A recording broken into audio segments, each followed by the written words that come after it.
So this cow came into the crush extremely lame. I picked her foot up, began trimming, realised there was a major problem and applied a block to get that glue setting as much as possible.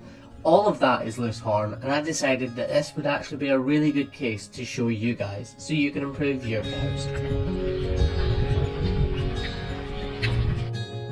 With this very first swipe of the knife, you can actually see why it is that I applied that block. I removed one big massive piece of overburdening horn that was putting excess pressure on there and doing no use whatsoever because it wasn't attached.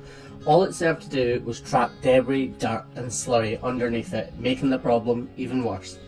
As I progress through this trim, you'll notice that I'm just picking away at all of the loose, cracked and raggedy horn, and that's to ensure that when the new horn grows in, it grows in perfectly well and doesn't continue to crack.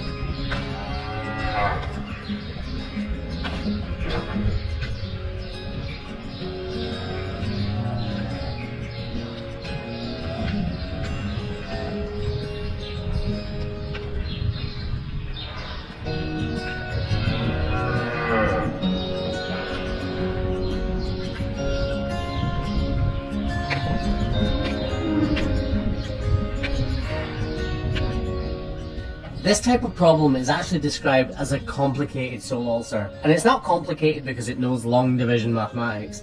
It's complicated because it's a sole ulcer in the traditional sense, but it's been compromised by digital dermatitis, making it far more complicated to actually heal.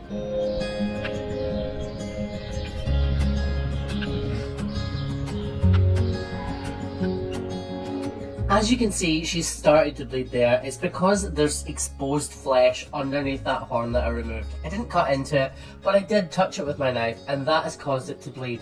Now I'm applying pressure in order to bruise that lesion, which will allow the blood to clot and stop the bleeding.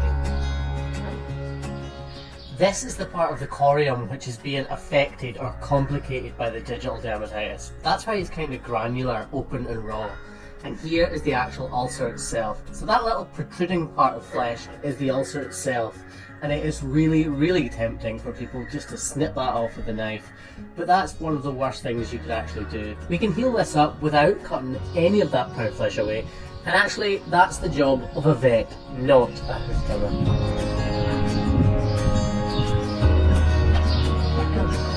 Yeah. Try to get some embryonic tape.